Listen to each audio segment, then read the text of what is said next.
रस्ता बंद आंदोलन चालू भाऊ बघू शकता डायरेक्ट रस्ता बंद आंदोलन आहे गॅसचे भाव वाढला 5 मिनिटांनी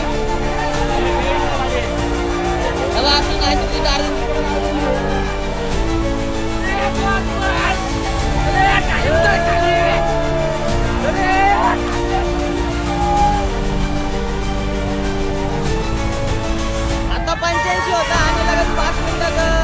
100 करून टाकलं होतं गॅस आपले रिक्षावाले बांधव बघा रस्ता बंद आंदोलन चालू झालंय आडगाव नाक्याला आता सध्या मी